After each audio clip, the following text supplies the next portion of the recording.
I'm standing in a police station at 2 in the morning, and my hands won't stop shaking. The video camera feels like it weighs 1,000 pounds. I can hear my father's voice in my head, telling me what happens to people who talk. I can smell the basement on my clothes, the chemical smell mixed with something I've tried to forget for 2 years.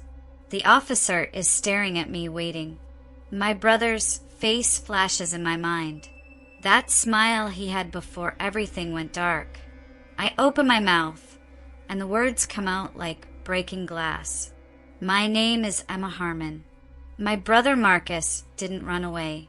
My father killed him, and I've been lying about it since the night he disappeared. The truth is finally out, but some truths come with a cost you can never repay. If this story shook you, hit that subscribe button. You won't want to miss what happens next. Nobody in Riverside knew exactly when the Harmon family moved into the old Victorian house on Maple Street. It was the kind of detail that slipped through the cracks of small-town gossip. One day the house was empty. The next day there were lights in the windows and a moving truck in the driveway. The family kept to themselves. There was a father, a mother, and 2 teenagers. A boy named Marcus and his younger sister, Emma. Marcus was 17 that autumn. He had the kind of quiet presence that made him easy to overlook in a crowded hallway. He wore the same gray hoodie almost every day and kept his headphones in during lunch. Emma, 15, was different. She talked to everyone, joined the drama club, and made friends within her first week at Riverside High. Teachers noticed the contrast between the siblings. Marcus seemed like he was always somewhere else in his mind, while Emma tried hard to be everywhere at once. The first strange thing happened in October. Marcus stopped coming to school. The attendance office called home, and Mrs. Harmon explained that Marcus had gone to stay with relatives out of state. A family matter, she said. Nothing to worry about. Emma confirmed this story when classmates asked. Her brother needed a change of scenery, she told them. He was struggling with the move and needed time away. The explanation made sense on the surface, but something about the way Emma delivered it felt rehearsed. Weeks passed, then months. Marcus never returned. His locker remained empty, his name still on the class roster, but crossed out with a red line. Emma stopped mentioning him entirely. When people asked, she changed the subject with practiced ease. By winter, most students had forgotten Marcus Harmon had ever existed. That was how these things worked in high school. Out of sight meant out of mind. But there was one person who couldn't forget. Sarah Chun had been assigned as Marcus's lab partner in chemistry before he disappeared. They had worked together twice, barely speaking, but Sarah noticed things. She noticed that Marcus flinched whenever someone raised their voice. She noticed the way he stared at his phone during lunch, waiting for messages that never came. She noticed the bruise on his wrist that he tried to hide under his watch. After Marcus left, Sarah started paying attention to Emma. She watched the way Emma's smile never quite reached her eyes, the way she laughed too loud at jokes that weren't funny, the way she stood in the hallway sometimes, staring at nothing, her expression completely blank before snapping back into her cheerful mask. Sarah began to suspect that something was very wrong. One day in late November, Sarah walked past the Harmon house on her way home from the library. She saw Emma standing in an upstairs window. The girl was motionless, looking down at the front yard. Sarah stopped walking and looked up. For just a moment, their eyes met. Emma's expression was one of pure terror. Then she stepped back from the window and disappeared into the darkness of the house. Sarah stood on the sidewalk, her heart pounding. She pulled out her phone and almost called someone. The police, her parents, anyone. But what would she say? that a girl looked scared in her own house, that a boy had moved away. Nothing concrete, nothing real. She put her phone away and kept walking. But the image of Emma's face stayed with her, haunting her dreams that night and every night after. Emma Harmon learned to lie the night her brother disappeared. It was November 3rd, a Tuesday. She remembered every detail. The date would be burned into her memory forever, no matter how hard she tried to forget. Her father had been drinking. This was not unusual. What was unusual was the argument that followed. Marcus had talked back. He had said something about leaving, about telling someone the truth. Emma heard her father's voice rise to a roar, then silence. She stayed in her room that night, door locked, headphones on with the volume turned up high. She told herself she heard nothing. When morning came, Marcus was gone. His bed was made. His backpack was missing. But his phone sat on his desk, plugged into the charger. His wallet was in his drawer. His favorite sneakers were still by the door. Every single thing that mattered to Marcus Harmon was still in that house, except Marcus himself. Her father sat her down at the kitchen table before school. Her mother stood by the sink, not looking at either of them. Her father explained what Emma would say if anyone asked. Marcus had left to stay with his uncle in Oregon. He needed a break. He had been struggling. It was voluntary. It was temporary. It was fine. Her father's voice was calm and steady. His eyes were not. They held a warning that Emma understood completely. At school, Emma became an actress. She smiled and laughed and joined clubs. She made herself visible, loud, impossible to ignore. If everyone was looking at Emma, no one would think too hard about Marcus. She practiced her story until it sounded natural. She added little details to make it believable. Her uncle had a farm. Marcus was learning to work with his hands. He called sometimes, but he was busy. The lies came easier each time she told them. But at night, Emma could not lie to herself. She lay awake in the room next to the empty one, listening to the sounds of the house. Every creak of the floorboards made her wonder. Every whisper of wind against the windows sounded like her brother's voice.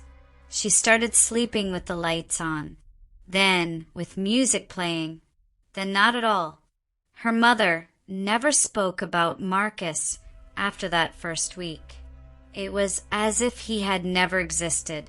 She cooked dinner for 3 instead of 4. She did laundry for 3. She smiled at Emma and asked about school and pretended that nothing had changed. Emma wanted to scream at her. She wanted to shake her and demand answers. But she saw the bruises her mother tried to hide under long sleeves. She understood the language of survival in their house. Months turned into a year. Emma's performance became her reality. The girl who had been Marcus's sister died the same night he disappeared. A new Emma took her place. This Emma was popular. This Emma got good grades. This Emma laughed at parties and posted pictures on social media showing how perfectly normal her life was. This Emma never cried. This Emma never mentioned her brother's name. But sometimes when she walked past his empty room, she felt his presence. Not a ghost, something worse. A weight of truth pressing down on her chest until she could barely breathe. She knew what had happened. She had always known. She just couldn't find the words to say it out loud. Not yet. Maybe not ever. The lie had become her prison, and her father held the only key. Sarah Chin became obsessed. She knew it was unhealthy. Her best friend Maya told her to let it go. Her parents noticed her distraction and suggested she see a counselor. But Sarah could not stop thinking about Marcus Harmon and the terror in his sister's eyes. She started keeping notes, small observations that might mean nothing, or might mean everything. She noticed that Emma never had friends over to her house. Every social event happened elsewhere. Coffee shops, the mall, other people's homes. Never the Victorian house on Maple Street. When someone suggested a study group at Emma's place, she laughed and said her house was under renovation. The excuse worked once, then twice. By the third time, people stopped asking. Sarah noticed that Emma always had money. New clothes appeared regularly, designer bags, expensive coffee every morning. For a family that claimed to be going through hard times, sending a son to live with relatives because they couldn't afford therapy, they seemed to have plenty of cash. Sarah's own family struggled to make ends meet. She recognized the math that didn't add up. She noticed that Mr. Harmon worked from home. His car was always in the driveway. The garage door was always closed. Sarah walked past the house on different routes, at different times, documenting what she saw. Lights in the basement at odd hours, sometimes flickering, sometimes red. The trash bins put out on Tuesday nights always seemed heavier than they should be for a family of 3. One Saturday in March, Sarah worked up the courage to knock on the Harmon's door. She had a thin excuse prepared, a petition for a school fundraiser. When Mrs. Harmon opened the door, Sarah saw fear flash across the woman's face before the polite smile appeared. Mrs. Harmon signed the petition without reading it and tried to close the door. But Sarah had already seen past her into the house. The interior was dark. Heavy curtains blocked the windows. The air that drifted out smelled strange, like cleaning products mixed with something organic and rotten. Sarah saw stairs leading down to the basement. She saw Mr. Harmon standing at the top of those stairs, watching her with cold, measuring eyes. She saw Emma appear behind her father, her face pale and drawn. The girl looked like she had aged 5 years in 5 months. Sarah left the house with her heart racing. She went straight home and locked herself in her room. She opened her laptop and started searching. Missing persons reports, news articles, anything about Marcus Harmon. There was nothing. No police investigation. No Amber Alert. No concerned relatives reaching out online. It was as if Marcus had simply been erased from existence, with no one noticing except her. She thought about going to the police, but what would she say?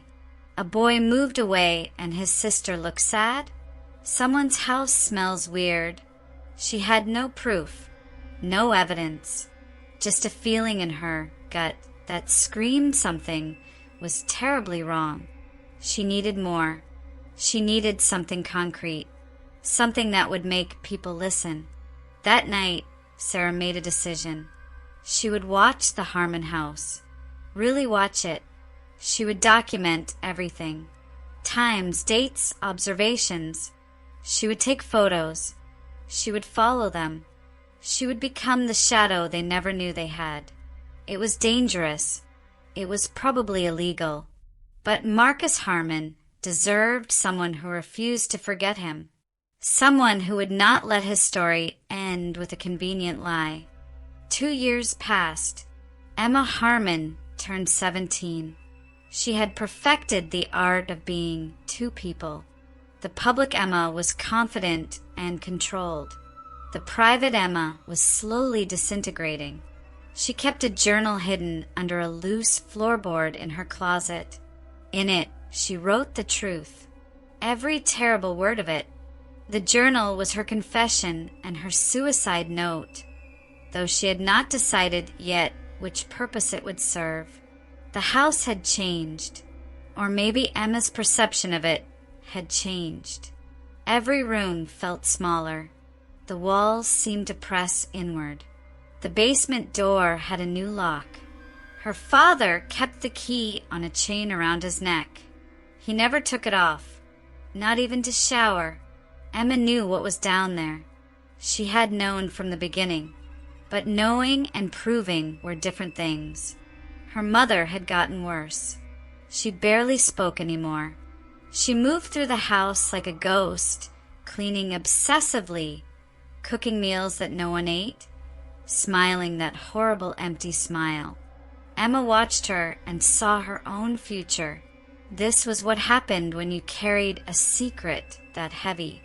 It hollowed you out from the inside until there was nothing left but the shell of who you used to be. At school, Sarah Chun continued to watch. Emma knew about it. She had known for months.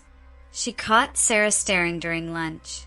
She saw Sarah's car parked down the street from her house at odd hours. She found Sarah's name in her phone's blocked call list, though Emma had no memory of blocking her. Her father must have done it. He controlled everything. Emma's phone, her social media, her email. He monitored it all with software she was not supposed to know about. One night in late April, Emma's father made a mistake. He got drunk and forgot to lock the basement door. Emma waited until he passed out in his chair, the television flickering blue light across his face. She waited until her mother took her sleeping pills and went to bed. Then Emma opened the basement door.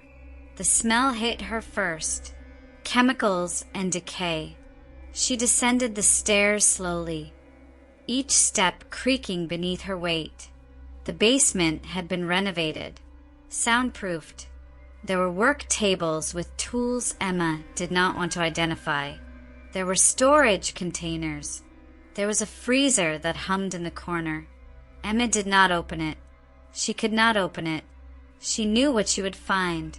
Instead, she found her brother's backpack. It was shoved behind a water heater, dusty and forgotten. She opened it with shaking hands. Inside were his school books, his sketch pad, his earbuds, and a small video camera. Emma turned it on, praying the battery still held some charge. It did.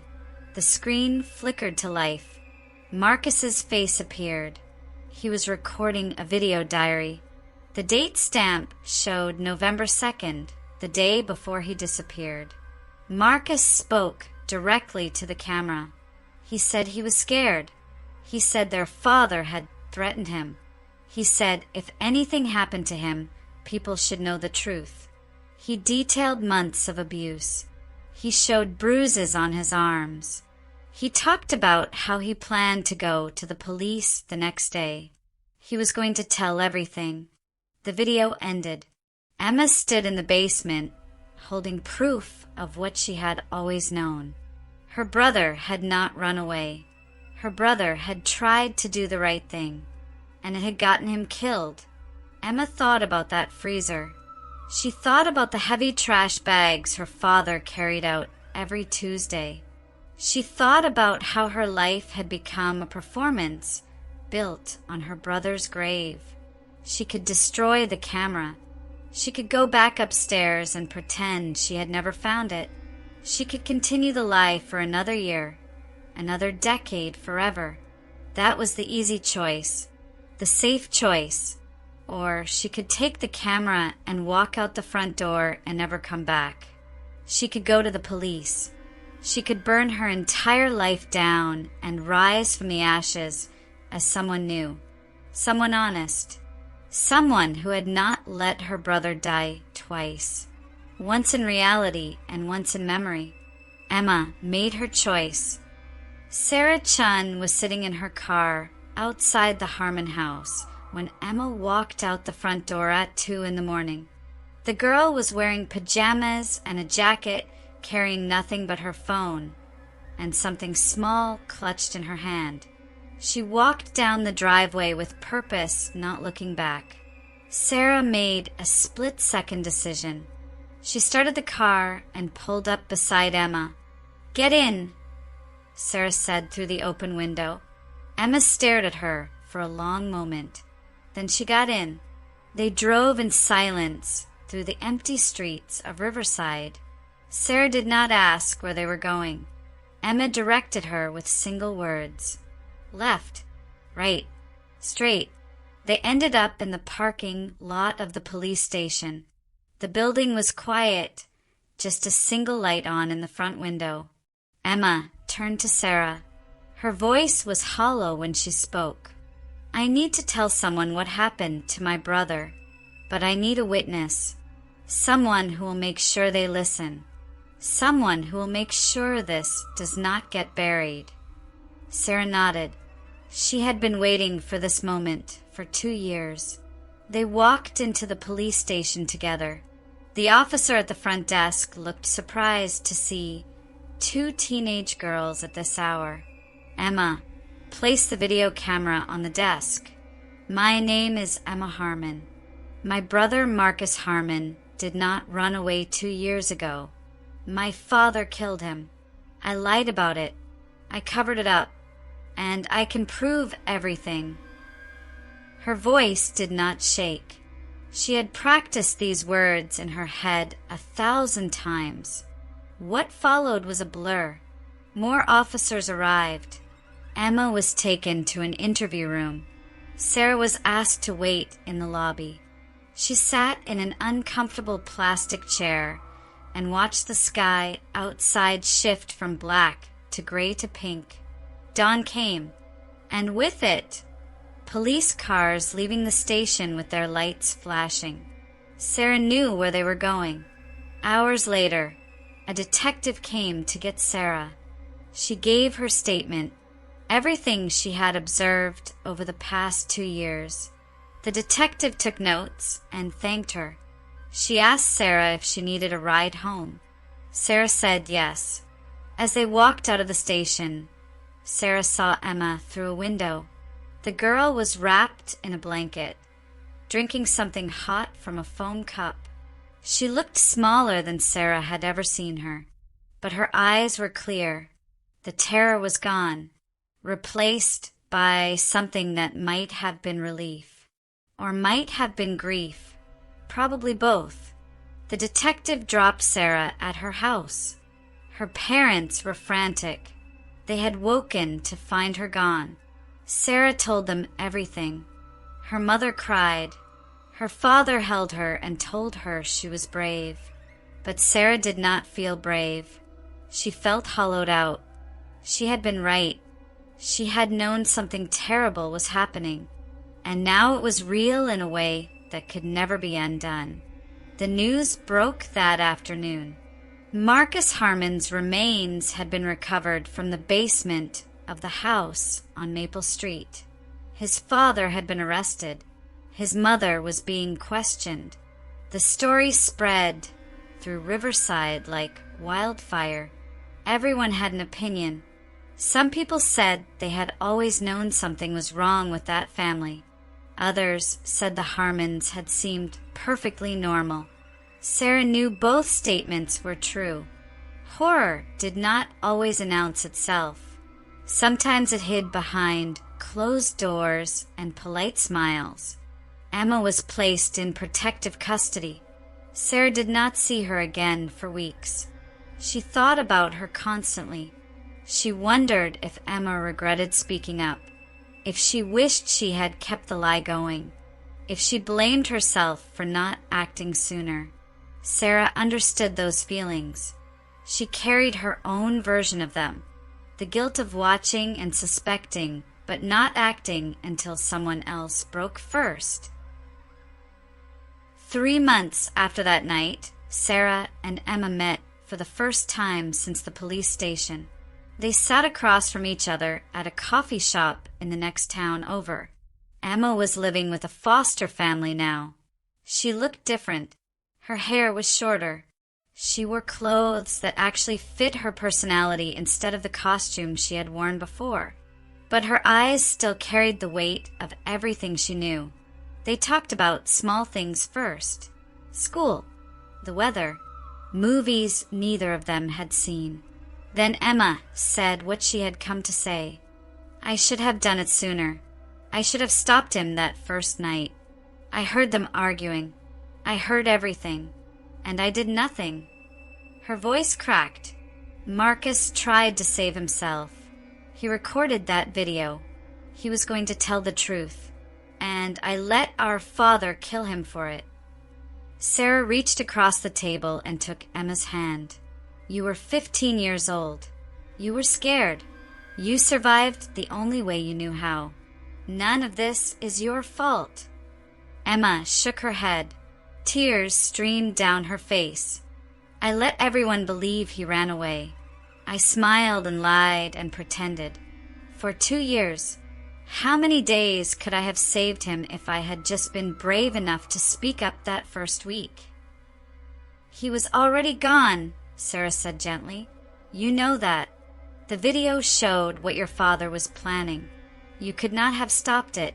You were a victim too. Emma pulled her hand away. Do not call me a victim.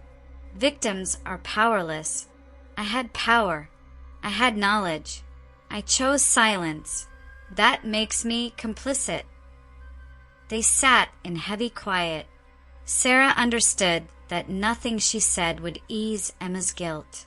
The girl would carry this for the rest of her life. The what-ifs would haunt her. The image of her brother's face on that video would never fade. But Sarah also knew that Emma had made a choice. In the end, she had chosen truth. That had to count for something. Your testimony put him away, Sarah said. Your father will spend the rest of his life in prison. Your mother is cooperating with the prosecutors.